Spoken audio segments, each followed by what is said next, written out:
In a world of violence, one man takes out the trash. But when he's targeted for deletion, it's a race against time to unmask an enemy.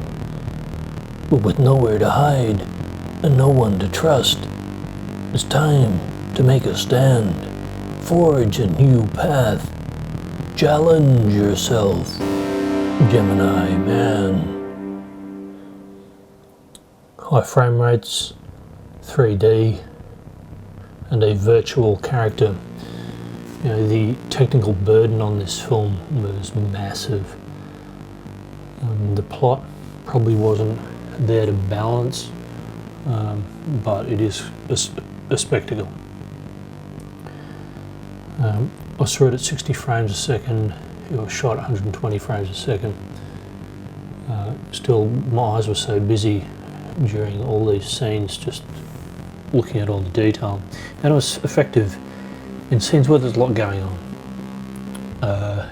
It is surreal, it's trippy when there's a lot going on, even when there's not, and that's the problem. When there's just talking heads, I feel like the high frame rate doesn't work.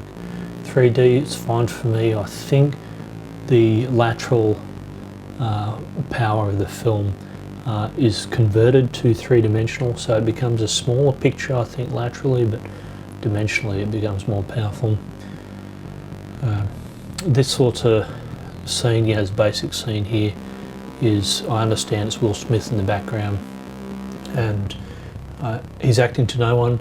He acts later on with the motion capture kit against the green screen, and that's superimposed onto this scene for this particular scene. It's so technically complicated. They use body doubles, green screen, a mix of green screen and live body doubles. We've all seen how this is done, but again, you know, you've got to act. Clive Owen here has got to act with Will Smith, with this stuff on his face, and knowing that it's not Will Smith, it's the younger Will Smith. So it's complicated for both actors, and I think the burden is huge to carry this stuff off. Now, the digital version took 2 years, I understand, to create, using a lot of old footage of younger Will Smith, Fresh Prince of Bel-Air, and they created the character from the bone outward and going to incredible detail. They talk about reflectivity of light off the skin, subcutaneous reflection of light off the skin, which is amazing. Quite a feat. High frame rates, this digital character, and the 3D as well. The acting is great across the board. I think it's quite good. Mary Elizabeth Winstead, Clive Owen, even when that guy is not putting in his best effort, I think he's got such charisma on screen. Benedict Wong, he's getting around a bit these days. A really great presence on screen. Now the plot. So I think the plot is probably the most basic element. When you're pushing the boundaries with your high frame rates and that sort of stuff, I think the plot really needed to be up there as well, and it wasn't. Now, how many times have folks tried to play opposite themselves on screen? Kissing Cousins here, Duplicity with Michael Keaton, most recently Paul Rudd, and then Eddie Murphy has done it plenty of times. Of course, perhaps it's easier when you're doing comedies. This is a serious movie, Gemini Man. I think it's a lot harder to carry it off. I think they've done a really good job. So that's it's when you take it for granted that one of the characters you're looking at isn't actually in the scene at that particular point in time has been constructed. When you take that for granted, you know they've been successful. 85% of the time it works. For some reason, perhaps they didn't have enough time to render stuff. Some of the shots look a bit underdone. The action scenes are fantastic, and as I said earlier, there's a couple of scenes where there's so much going on, and the action is above par. I'm not just talking about the high frame rate aspect. The action is better than your average action movie. They have pushed the boundaries in a lot of the hand-to-hand combat, and the chase scenes. They really do push the boundaries there as well. So that is very much worthwhile to see it for that.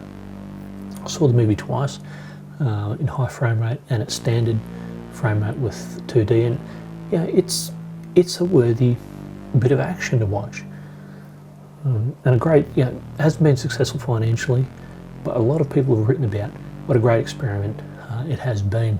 And certainly James Cameron was saying that he would be using high frame rate in certain parts of his Avatar movies, but not for the whole thing.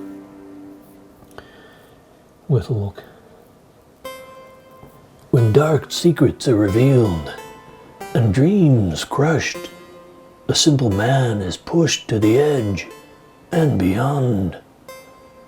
In a world of despair, laughter can be the best medicine, but when the joke's on you, it's time to rewrite the punchline.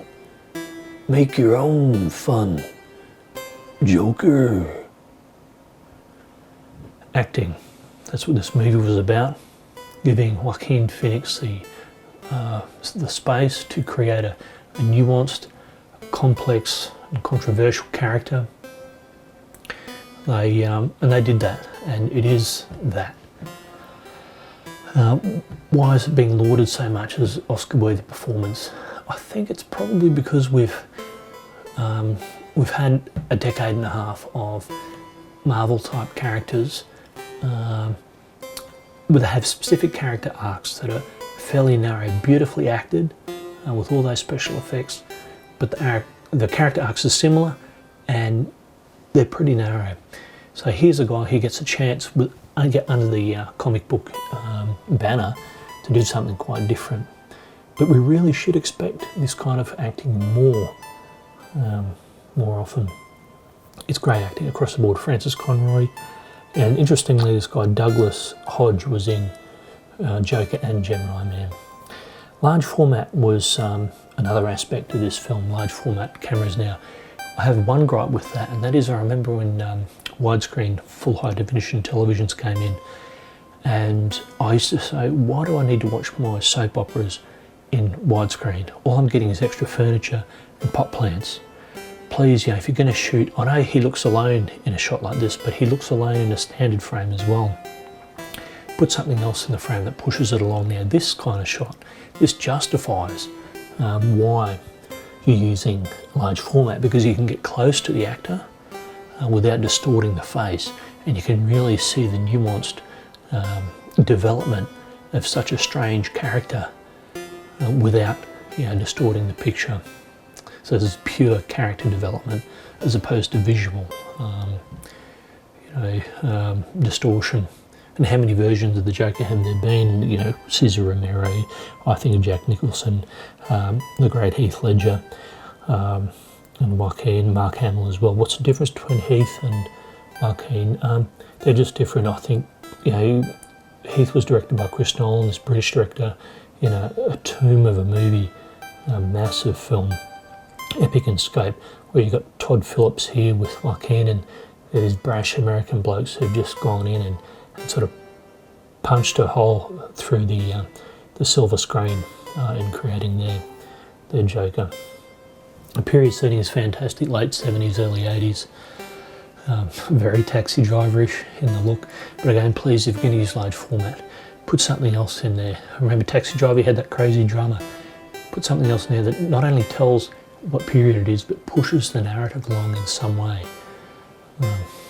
Okay. The violence in this movie, it shocked me.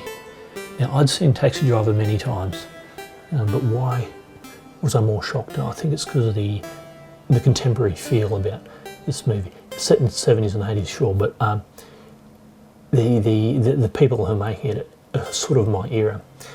And to see what happens to certain people in the film was quite impactful, quite shocking. Why has the film been so successful? Is it because it's not PC? It's not about an empowered woman. Is it that vicarious curiosity you have when you see someone going off the rails and it's not you? Is it that the benefit you get of watching, let's say if you look after your mum, you don't have a proper job, you can say, well, shit, I'm not that crazy. Or is it that, you know, you have a family, you've got a great job, but you feel some connection with this guy? Interesting, maybe. He's an unbalanced guy, don't get me wrong. Get me wrong. I think this is the first, what I call the post-Marvel film. And I think, you know, DC haven't been as successful financially, but you can get stuff out of Zack Snyder's movies. You know, he pushed the boundaries in terms of that superhuman action. And they've thrown caution to the wind. They've thrown caution to the wind with their movies. And this is a great example of how it's worked. It's unbalanced, you know. This is not, you know, this is not a movie where you come out clicking your heels. That's why it's, yeah, it's controversial. I've dabbled in no-budget short and feature films. I've never made a feature film. I couldn't hold a candle to anyone I've criticised in these reviews.